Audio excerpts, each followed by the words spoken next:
We know that whenever graduation happens in the life of a community, it impacts various parts of the community. So we have three people who are going to come and talk about the gratitude that they are experiencing today from different parts of FCC BC. The first is Nathan, who is actually a graduate, so we'll be hearing from him. And then from Wanda, whose son is graduating, she'll be talking about the parental experience. And then Susie Mumford also has grandsons that are graduating, and she's going to be talking on behalf of the whole congregation. So we welcome them as our speakers this morning.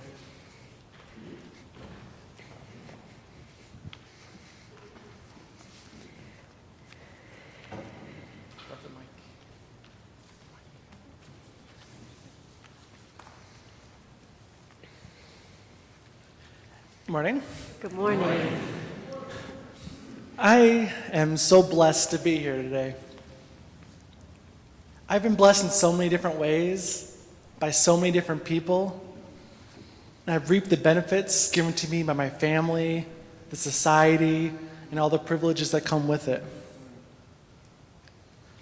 My grandfather never graduated high school, and no one in my family before me ever got a college degree. Yet I stand here today having earned 2 college degrees, both a bachelor's and now a master's. Do I credit myself with a piece of this achievement? Of course. There are plenty of long days and longer nights and plenty of missing out on things I'd rather do instead of studying. But much more than that, I credit my family who supported me. My parents and grandparents who worked hard their entire lives for the betterment of their children and grandchildren, saving up money for me, encouraging me, all the teachers in my town that encouraged me to get out of my small town and go to college.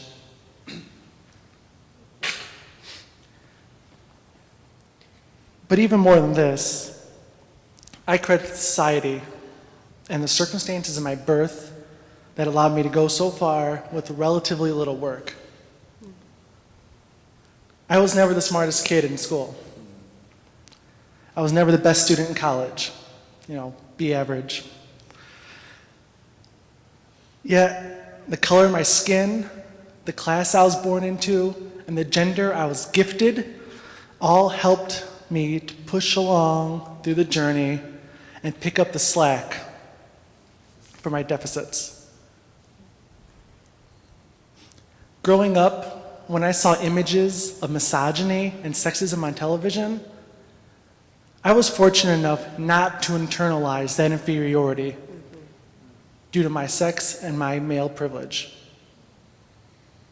When my high school history teacher told racist jokes in class that implied that Native Americans lost the war because of their lack of planning and intelligence, I was fortunate enough not to internalize that sense of inferiority due to my race and my white privilege.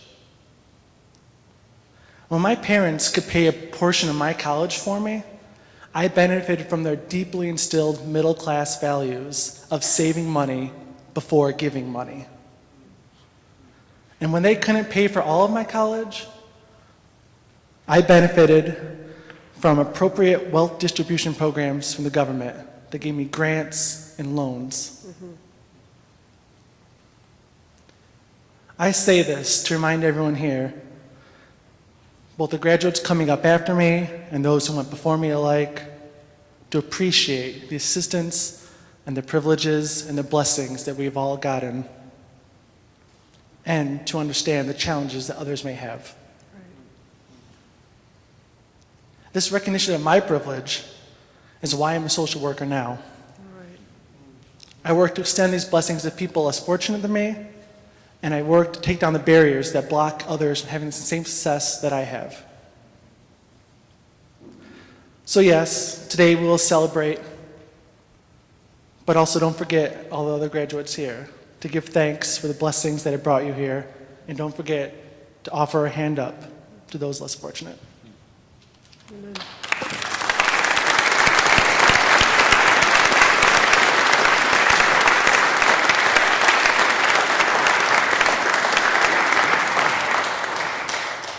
Good morning. Good morning. Tom approached me and asked me if I would talk about why I feel blessed. So I asked myself, do I feel blessed? Right now, I'm dealing with a number of life issues. My brother's 25-year marriage is ending in divorce. With both of my parents now deceased, it seems that my family seldom gets together anymore. And I worry about what the future holds for Callie.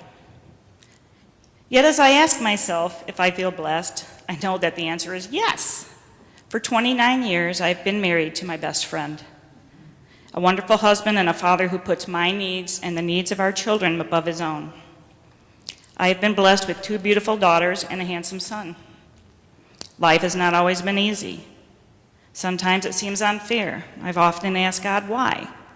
Why has Caitlin struggled with rheumatoid arthritis since the age of 9? Why does Callie face struggles by having Williams syndrome?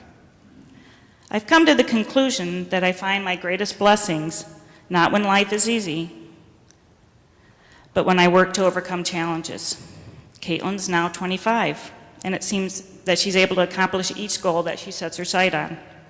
Callie loves life and shares her unique outlook with me every day, helping me to find simple pleasures in life that I often overlook as I tend to focus on what still needs fixing instead of enjoying what has already been accomplished. I still worry for them all of them, but I also take time to set my worries aside long enough to see the blessing that motherhood is for me. I have also found that blessings in my life have often been revealed as I have sought to be a blessing to others. I believe that blessings in my life, just like love, grow and multiply as I seek to share them with others. Each of you has been a greater blessing in my life than you could ever know. The love and acceptance that you have shown Callie has blessed my heart. The first time she danced in the sanctuary, rather than taking offense at the disruption she caused, you welcomed her actions as an expression of God's love and presence in our midst. Thank you for embodying Christ's love by opening your hearts and the doors of this church, by accepting each of God's children into the full life of our Christian faith. My life is indeed blessed by family, by friends, and by each of you as members of the faith community known as First Congregational Church of Battle Creek, Michigan.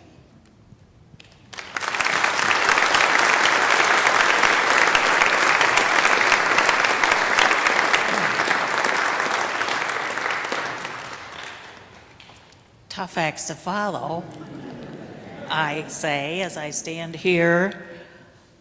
Probably one of the, I don't know, would I be called a sage of here? Yeah.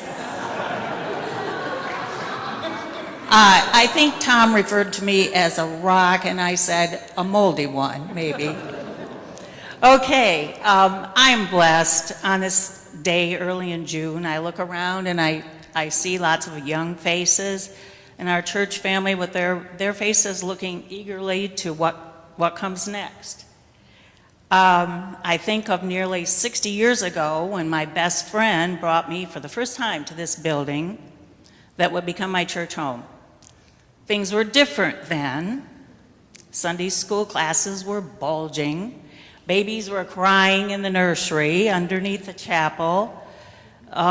People came dressed in their Sunday best. We all sat in the sanctuary facing front and center. And the balcony, which was up there, was always full with those of us who liked to sit up there. Was that better? Some may think so, but times they are a-changin', right, TR? And we must change with them or be left behind.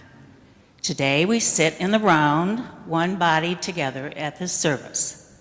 Those of us who come for the more traditional worship, sitting side by side with those who come to Koinonia for a more contemporary experience. Isn't it a blessing that this one body of many parts can be so different, yet so alike in our hopes for our church? I am blessed. Thank you. I am blessed to belong to this church family that is looking to the future through eyes that see what can be and are hoping to do what is necessary to keep our faith community moving forward and growing.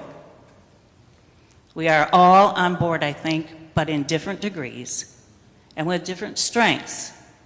My wish is that our congregation will push ahead with our changing church cultures and ideas, just as these young people in our church will forge ahead in whatever direction they choose to take. My blessing is that I can remain part of our church's journey in whatever way I can, doing whatever is in my ability to do. And my hope is that you will all join with me as we move ahead with our discipleship. Best wishes and blessings to each graduate and to everyone in our church family.